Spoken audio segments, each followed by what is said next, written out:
Very warm welcome to the Dialysis Technology Update 2024, which will be held on 7th of April this Sunday at the auditorium of AIIMS Nagpur. I am Dr. Amol Bhavane, Assistant Professor in the Department of Nephrology, AIIMS Nagpur. So, in this video, we'll see the plasmapheresis basic part 2. We have earlier seen the plasmapheresis basics part 1. नमस्कार, आप सभी का स्वागत है इस video में। यहाँ हम प्लाज्माफेरेसिस बेसिक पार्ट 2 के बारे में जानेंगे। So, what will be the learning objectives of this session? So, इसमें हम क्या-क्या सीखेंगे? Techniques and methods of the plasmapheresis, कितने टाइप के plasmapheresis होते हैं? Types of the machine used for plasma exchange, plasmapheresis के किन-किन machines का use किया जाता है? Types of the plasma filters used in India, access for plasmapheresis, and anticoagulation strategies in the plasmapheresis. So, there are two techniques for plasmapheresis. One is the centrifugal plasma separation and another is a membrane plasma separation. पहले को centrifugal plasma separation बोला जाता है, जो कि blood bank में generally करते हैं, जो कि ट्रांसफ्यूजन मेडिसिन के डॉक्टर्स करते हैं. दूसरा है मेम्ब्रेन प्लाज्मा सेपरेशन, जो कि डायलिसिस मशीन पे किया जाता है, जो कि आप में से बहुत सारे लोग करते होंगे. जो हमारी डायलिसिस मशीन है, नॉर्मल हीमोडायलिसिस मशीन है, उसी में फिल्टर लगा के ये मेम्ब्रेन प्लाज्मा सेपरेशन किया जाता है. तो टेक्निक दो प्रकार की है. One is centrifugal plasma separation which is mainly use in the blood banks settings, and another is a membrane plasma separation which is mainly use in the dialysis unit. So will be more seeing regarding the membrane plasma separation. So ये दो प्रकार का plasmapheresis है. जैसा हमने बताया कि दो प्रकार से किया जा सकता है. One is centrifugal cell separation and another is hollow fibre membrane plasma separation. So आप देखेंगे सेंट्रीफ्यूगल सेल सेपरेशन में यहाँ पे एंटीकोएगुलेशन है, यहाँ पे आपका ब्लड आ रहा है. तो ब्लड आने के बाद में इस जो वेसल्स है, जो मशीन का एक पार्ट है, उसमें वो ब्लड घुमाया जाता है. तो सेंट्रीफ्यूगल फोर्स से ब्लड का हर पार्ट अलग होता है. जैसे आरबीसीज, डब्ल्यूबीसीज, प्लाज्मा अपने मॉलिक्यूलर वेट के हिसाब से वो सेपरेट हो जाता है. जो पार्ट है ये घूमता है और उसके घूमने के साथ में हर एक जो जिसका ज्यादा मॉलिक्यूलर वेट होगा वो सबसे पेरीफेरी में जाएगा, सबसे लास्ट में जाएगा. और उस हिसाब से हम जो चाहे, जैसे कि प्लाज्मा बीच में रहेगा, आरबीसी जो है वो पेरीफेरी जाएंगे. तो इसमें से प्लाज्मा निकाला जाता है और उसको प्लाज्मा को बाहर निकाला जाता है और उसका रिप्लेसमेंट एक कोलाइड रिप्लेसमेंट अल्ब्यूमिन या दूसरे प्लाज्मा के साथ में किया जाता है.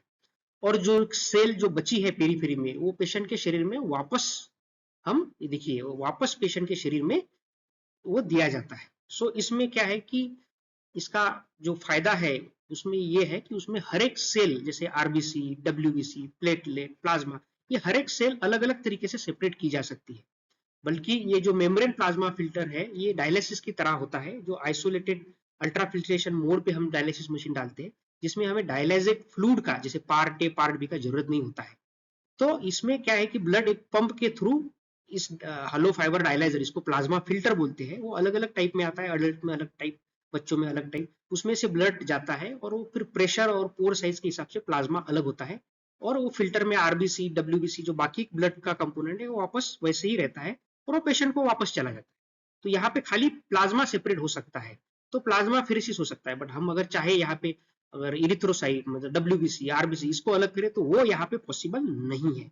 तो ये एक मुख्य फर्क है दोनों इसमें.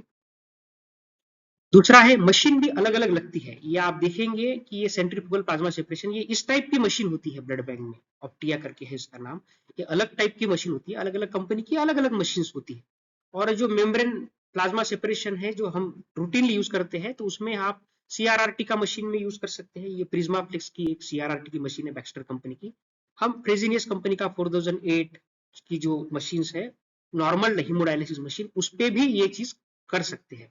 तो इसमें काफी सरल चीज है. तो ब्लड जो है ये पेशेंट से आता है, यहाँ से फिल्टर में जाता है और प्लाज्मा इसमें से फिल्टर होके बाहर जाता है. और उसका रिप्लेसमेंट वो फिल्टर के बाद में रिप्लेसमेंट फ्लूइड, चाहे हम अल्ब्यूमिन दे सकते हैं, चाहे हम plasma filter, depending on case, तो वो हम पेशेंट को वापस दे देते हैं. तो इसमें एक सरल प्रोसीजर है. एंटीकोएगुलेशन है, ये फिल्टर के पहले जाता है ताकि वो ब्लड वहां पे क्लॉट ना हो. तो इसमें से फिल्टर में से ब्लड निकलता है और प्लाज्मा फिल्टर होके बाहर जाता है. ये देखिए, ये थोड़ा और स्पष्ट रूप से बताया गया है कि ये जो सेंट्रीफ्यूगल मेथड है, देखिए इसमें प्लाज्मा बीच में रहता है, फिर उसके बाद में प्लेटलेट, फिर व्हाइट ब्लड सेल, आरबीसी।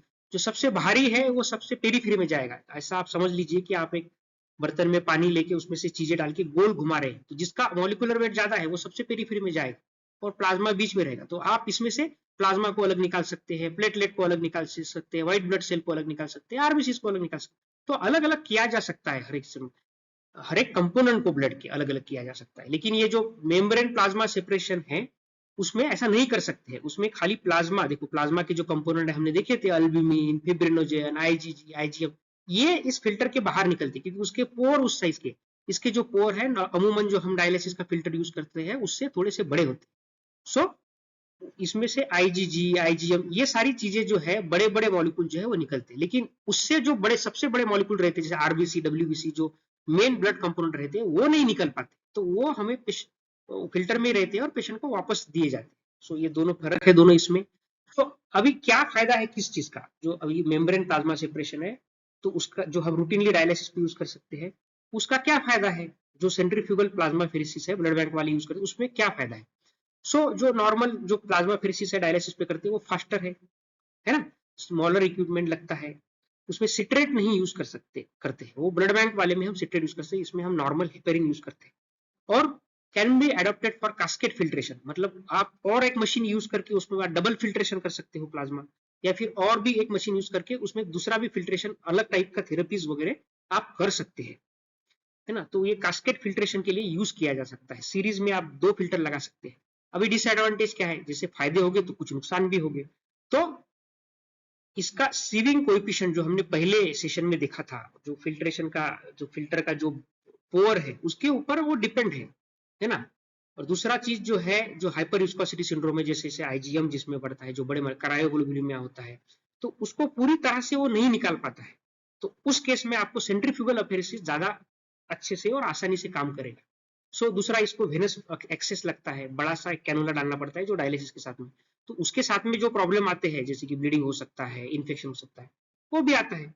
दूसरा एंटीकोएगुलेशन करना पड़ता है, हेपेरिन यूज करना पड़ता है। फॉर एग्जांपल कोई ब्लीडिंग डिसऑर्डर का पेशेंट है तो आपको हेपेरिन, इसमें बिना heparin, heparin free plasma pheresis ऐसा नहीं हो सकता है, आपको थोड़ा हेपेरिन तो देना ही पड़ेगा क्योंकि it is a thick plasma, is little thick plasma, और अल्बुमिन जो भी आप रिप्लेसमेंट फ्लूइड देते हैं तो वो थिक होता है। तो क्लॉट होने के चांसेस अमूमन डायलिसिस से काफी ज्यादा होते हैं इसमें। तो और ब्लड फ्लो भी स्लो होता है। डायलिसिस में आप 300 400 ml पर मिनट पे ब्लड फ्लो बढ़ा सकते हैं, यहाँ पे 100 और 150 के आसपास में ब्लड फ्लो रहता है। ब्लड फ्लो कम और थिक फ्लूइड, जो रिप्लेसमेंट फ्लूइड है और जो भी प्लाज्मा है वो काफी थिक रहता है, तो जल्दी क्लॉट हो सकता है, तो हेपेरिन आपको देना ही होता है। तो जो ब्लीडिंग वाले पेशेंट है उसमें क्या करेंगे, तो उसमें आप ये वाला चीज यूज कर सकते हैं, सेंट्रीफ्यूगल अफेरेसिस। तो इसमें तो क्या है कि इसमें सिट्रेट यूज करते हैं, इसमें अल्ब्यूमिन नहीं, इसमें हेपेरिन नहीं यूज करते, इसमें सिट्रेट यूज कर सकते हैं। और इसमें आप अलग अलग कंपोनेंट निकाल सकते हो, खाली प्लाज्मा ही नहीं की, इरिथ्रोसाइट आपको अलग निकालना है तो उसको निकाल सकते हैं, डब्ल्यूबीसी अलग निकालना है तो अलग निकाल सकते हैं। तो और एक छोटा कैनुला इसको यूज कर सकते हैं आप नॉर्मल वाला बड़ा बोर वाला जो आईवी कैनुला है उससे भी आप इससे आराम से कर सकते हो, बड़े सेंट्रल लाइन की जरूरत नहीं होती। अभी इसका नुकसान क्या है कि इसमें प्लेटलेट ज्यादा लॉस होता है जो सेंट्रीफ्यूगल वाला है। दूसरा है कि सिट्रेट एंटीकोएगुलेशन है, तो आपको पता है सीआरआरटी में भी आपको पता होगा कि जब हम सिट्रेट एंटीकोएगुलेशन करते हैं तो कैल्शियम काफी ज्यादा कम होता है, तो हाइपोकैल्सीमिया ये सब चीजों का यूज होता है, और इसमें थोड़ा सा इंस्ट्रूमेंट हेवी और कम्बरजम रहता है। ये अपने अपने फायदे और नुकसान इसको इसमें आपको देखे गए हैं। दूसरा ये स्कीमेटिक डायग्राम और मेम्ब्रेन प्लाज्मा सेपरेशन मेथड जो हम रूटीन यूज करते हैं इसमें काफी सिंपल है। आप देख रहे होंगे कि यहाँ से जो है ब्लड आया है फिल्टर में, प्लाज्मा फिल्टर में गया है, और उसमें से प्लाज्मा सेपरेट होकर बाहर आया है, और जो बचा हुआ जो आरबीसीज और बाकी ब्लड का कंपोनेंट है वो पेशेंट को वापस गया। आप रिप्लेसमेंट फ्लूइड यहाँ पे देखिए पोस्ट फिल्टर दिया जाता है, प्री फिल्टर नहीं, पोस्ट फिल्टर हम रिप्लेसमेंट फ्लूइड देते हैं, क्योंकि आपने प्लाज्मा निकाला है तो उसकी रिप्लेसमेंट में आपको या तो प्लाज्मा देना पड़ेगा या तो अल्ब्यूमिन देना पड़ेगा, जो कि हम नेक्स्ट इसमें देखेंगे। और फिल्टर के पहले एज यूजुअल हम हेपेरिन देते हैं। जो ये हम प्लाज्मा फेरेसिस करते हैं डायलिसिस मशीन में, ये उसका एक स्कीमेटिक रिप्रेजेंटेशन है। दूसरा आप देख सकते हैं कि ये फिल्टर के अंदर क्या हो रहा है, जो हम मेनली डिस्कस करेंगे मेम्ब्रेन प्लाज्मा सेपरेशन, जो हम नॉर्मल डायलिसिस के ऊपर यूज कर सकते हैं। तो उसमें आप देख सकते हैं कि डायलाइजर के अंदर का क्या है सीन, क्या कैसे दिखता है डायलिसिस के अंदर। तो आप देखो कि डायलिसिस के अंदर आरबीसी, डब्ल्यूबीसी, प्लेटलेट, ये सब चीज अंदर ही रहती है और वो पेशेंट को वापस हो जाती है। लेकिन albumin, immune complex, plasma, clotting factors, ये सब निकल जाते हैं इसमें से। तो प्लाज्मा फिल्ट्रेट हो जाता है, क्योंकि पोर साइज आप देखोगे 0.3 to 0.5 है, जो अमूमन डायलिसिस के फिल्टर का जो पोर साइज है उससे काफी बड़ा है। Type of plasma filter commonly use on haemodialysis और सीआरआरटी मशीन। प्लाज्मा फिल्ट्रेसिस है हम सीआरआरटी मशीन में भी कर सकते हैं और नॉर्मल हीमोडायलिसिस मशीन में भी कर सकते हैं। अभी डिफरेंट सर्विस प्रोवाइडर और डिफरेंट ब्रांड्स में इंडिया में अलग अलग प्रकार के प्लाज्मा फिल्टर्स आते हैं। जो कॉमनली यूज है उसको हम देखेंगे। अभी सरफेस एरिया और वेट के हिसाब से अलग है, क्योंकि आपको पीडियाट्रिक को अलग चाहिए, अडल्ट को अलग अलग चाहिए। दूसरा, सारे जो प्लाज्मा फिल्टर है ये मेनली सीआरआरटी मशीन में यूज करना चाहिए आइडियली, बिकॉज उसमें ब्लड का कंट्रोल अच्छा होता है। आप जो इन्फ्यूजन देते हैं रिप्लेसमेंट, उसको भी आप कंट्रोल वे से दे सकते हैं, क्योंकि लेकिन हम of level mostly haemodialysis machine पे यूज करते हैं, क्योंकि कॉस्ट लेस होता है। और सीआरआरटी मशीन पे हम यूज करते हैं तो कॉस्ट काफी ज्यादा हाई होता है। तो चलिए हम देखेंगे कि अलग अलग तरह के जो फिल्टर है कौन से हैं। तो ये फ्रेजिनियस कंपनी के दो फिल्टर है जो इंडिया में कॉमनली यूज होते हैं। वन इसको बोलते हैं P1 ड्राई और दूसरे को बोलते हैं P2 ड्राई। सो P2 ड्राई ये इसका स्टेरिलाइजेशन मेथड है, ड्राई हीट से होता है। और उसका P1 एक पीडियाट्रिक वाला है और दूसरा अडल्ट वाला है, क्योंकि दोनों के भी सरफेस एरिया है वो अलग है। तो इसको हम प्लाज्मा फ्लक्स नाम से जाना जाता है। Plasma flux P1 dry and plasma flux P2 dry. Normal dialysis के कैथेटर डायलिसिस डायलाइजर जैसे है, आप जो कॉमनली डायलाइजर यूज करते हैं जैसे निपुर कंपनी का, फ्रेजिनिस का F6 F7 जो भी करते हैं उसके जैसा ही ये दिखता है। उसमें कोई खास फर्क ऐसा आपको दिखाई नहीं देगा। तो उसमें क्या फर्क होता है तो ये देखेंगे। अभी देख सकते हैं जो P1 ड्राई है उसको चिल्ड्रन में यूज कर सकते हैं, और P2 ड्राई है उसका सरफेस एरिया ज्यादा है तो अडल्ट में यूज कर सकते हैं। इसका 0.3 है, उसका 0.6। सिमिलरली ब्लड फ्लो भी इसमें वेरी करता है। ये P1 ड्राई छोटे बच्चों में यूज कर सकते हैं तो 40 to 150 ml पर मिनट, और P2 ड्राई में 80 to 250 ml per minute. But अमूमन जो हम एवरेज ब्लड फ्लो लगते हैं वो 100 to 150 ml पर मिनट में रखते हैं प्लाज्मा फेरेसिस में। हीमोडायलिसिस की तरह 500-600 नहीं रखते। तो फिलिंग वॉल्यूम हमें पता होना चाहिए। P1 ड्राई का 35 ml रहता है, P2 ड्राई का 67 ml रहता है। ये पॉलीसल्फोन के बनते हैं और ड्राई स्टीम स्टरलाइजेशन मेथड से उसको स्टेरिलाइज किया जाता है। तो ये जो फ्रेजिनियस कंपनी के कॉमनली यूज फिल्टर्स है, अभी जो अवेलेबल है हम यूज करते हैं इंडिया में, ये दोनों है। सो और एक कुछ फिल्टर्स आते हैं जो है आप देखेंगे तो बैक्स्टर कंपनी के आते हैं। ये मेनली सीआरआरटी मशीन्स पे जनरली ज्यादा यूज होते हैं। तो इसको बोलते हैं TP2000 और TP1000। तो 1000 ऑब्वियसली बच्चों में यूज होता है, 2000 में अडल्ट में भी यूज कर सकते हैं। तो इसको हम सीआरआरटी मशीन जो है हमारी, उसमें हम इसको यूज करते हैं, क्योंकि उसका सर्किट उसके लिए ज्यादा सुटेबल है। तो आप देखोगे TP2000 और 1000 में क्या फर्क है। तो 2000 अडल्ट में यूज हो सकता है, 1000 9 kg या उससे कम एरिया है, 9 kg के आसपास में तो यूज कर सकते हैं। सरफेस एरिया इसका 0.35 मीटर स्क्वायर है, इसका 0.15 मीटर स्क्वायर है। तो ब्लड प्राइमिंग वॉल्यूम भी इस तरह से अलग अलग है, और सेट में कितना ब्लड होना चाहिए वो भी अलग है। जैसे कि इसमें 125 ml है, उसमें 75 ml है। और सिमिलरली मिनिमम ब्लड को कितना रख सकते हैं, तो जो छोटा है TP1000 उसमें आप 50 ml पर मिनट तक का लोवेस्ट रख सकते हैं। इसमें आप जो बड़ा है उसमें 100 ml पर मिनट कर सकते हैं। So maximum blood flow rate भी अलग अलग है, और ये सारे जो है ये पॉलीप्रोपिलीन से मटेरियल से बनते हैं। सो ये दोनों TP2000 TP1000 P1 dry P2 dry, ये इतने फिल्टर जो है वो हम कॉमनली यूज करते हैं।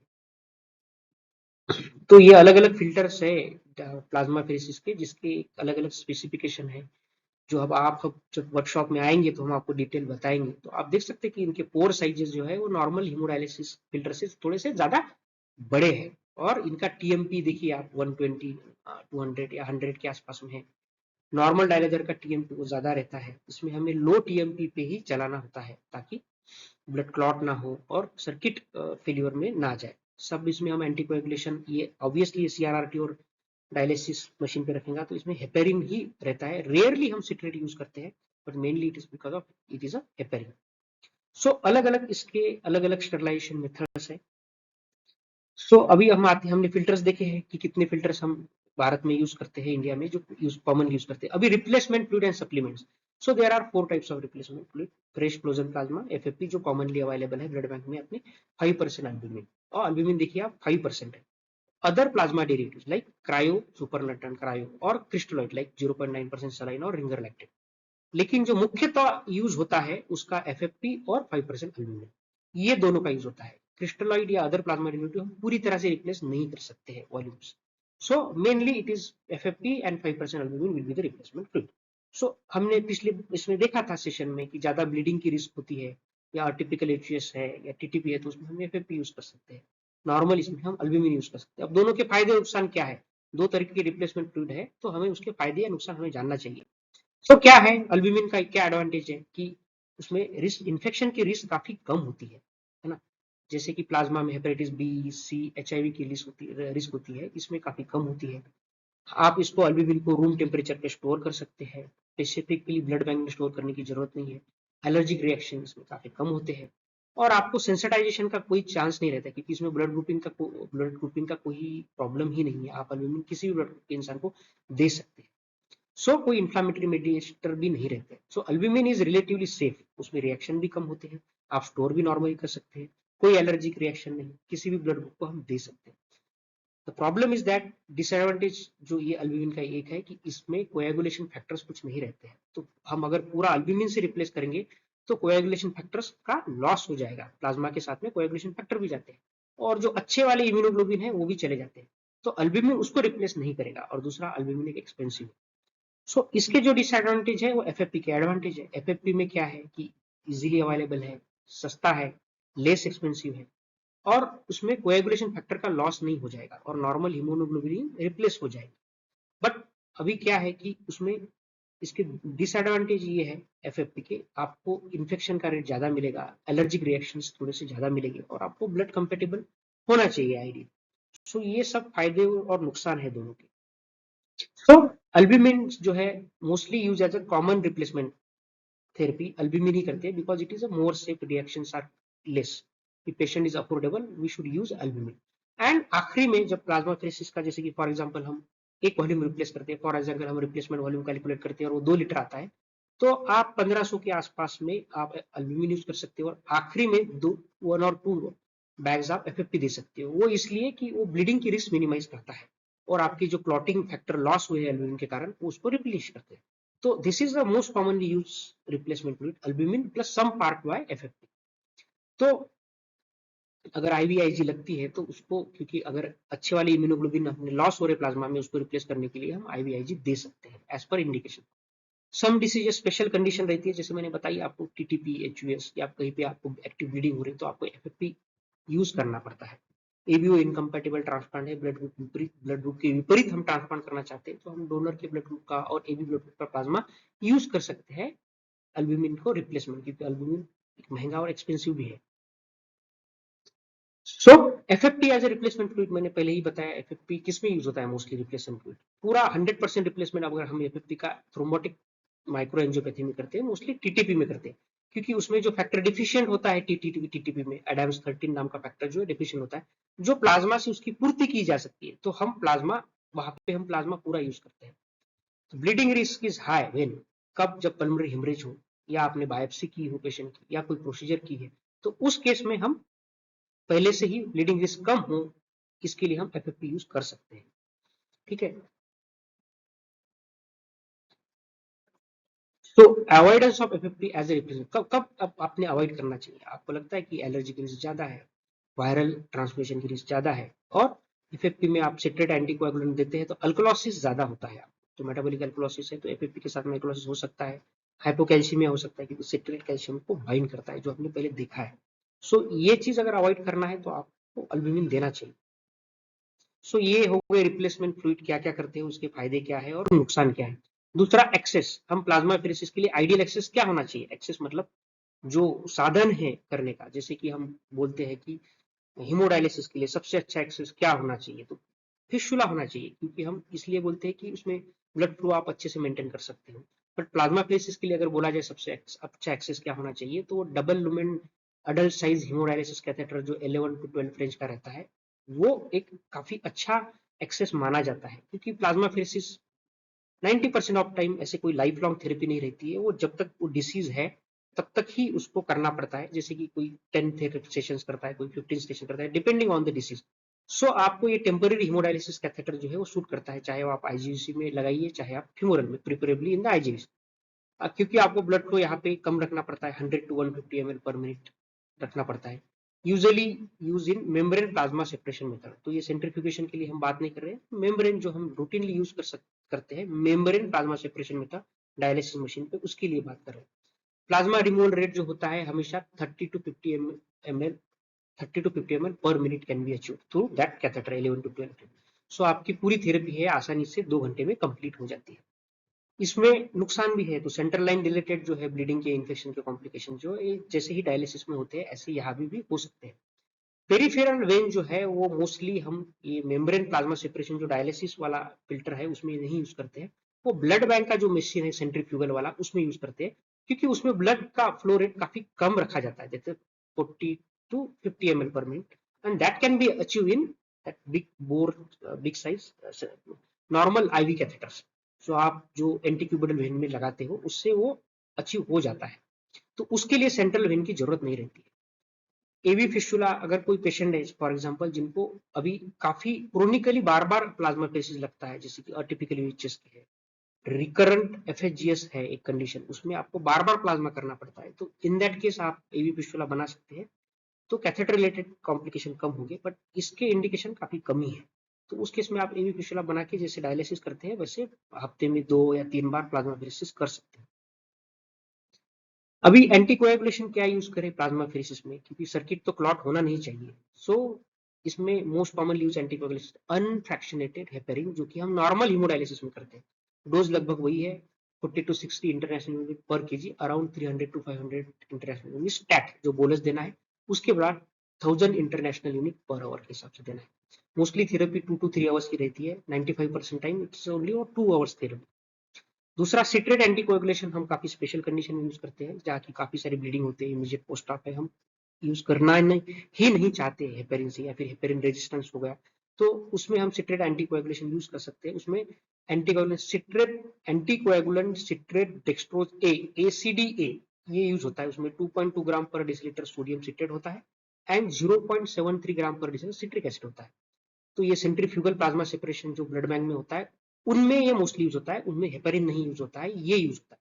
सो लेकिन इसके डिसएडवांटेज है, जैसे ही आपको पता है सिट्रेट यूज होता है तो हाइपोकैल्शियमिया हो सकता है और मेटाबॉलिक अल्कलोसिस हो सकता है। सो आपको कैल्शियम इन्फ्यूज देना यहाँ पे ज्यादा जरूरी है। नॉर्मल भी हम जब प्लाज्मा फेरेसिस जो हम हेमोडायलिसिस में करते हैं, अगर हम उसमें एफएफपी रिप्लेसमेंट यूज करते हैं तो उसमें भी आपको बीच शुरुआत में कैल्शियम ग्लूकोनेट देना होता है, ताकि जो कैल्शियम में जो एफएफपी में प्रिजर्वेटिव रहते हैं सिट्रेट, वो कैल्शियम को बाइंड करके हाइपोकैल्शियमिया करने के चांसेस रहते हैं। बट यहाँ पे जो सेंट्रीफ्यूगल प्लाज्मा फेरेसिस है स्पेसिफिकली, उसमें तो आप सिट्रेट डेक्सट्रोज एसीडी है उसका तो आप इन्फ्यूजन लगाते हैं या फिर उसको आप कंटिन्यूस देते हैं, तो उसमें ज्यादा चांसेस रहते हैं कैल्शियम कम होने के, तो आपको कैल्शियम इन्फ्यूजन लगाना पड़ता है और कैल्शियम की टाइमली मॉनिटरिंग करनी पड़ती है। सो ये फर्क है एंटीकोएगुलेशन में। So thank you. So this was a brief discussion about part 2 regarding access, anticoagulation, different machines and different plasma filter. I hope आप सब लोगों को उसको समझ में आया होगा। इसके बाद जो है वो थर्ड पार्ट जो है हमारा बचा हुआ आखिरी पार्ट है, उसमें हम कॉम्प्लिकेशन देखेंगे कि अमूमन प्लाज्मा फेरेसिस करते समय क्या कॉम्प्लिकेशन होते हैं, उसको हम कैसे करेक्ट करते हैं, और आखिरी में जो प्लाज्मा फेरेसिस कैसे स्टार्ट करते हैं, कैसे उसका प्रिस्क्रिप्शन आपको लिखा हुआ मिलता है, डॉक्टर जो प्रिस्क्रिप्शन लिखते हैं वो कैसे रहता है और आपको उसकी कैसे मॉनिटरिंग करनी है ना, तो वो आपको ब्रीफली हम बताएंगे। सो धन्यवाद, हम मिलते हैं next third part. Thank you very much.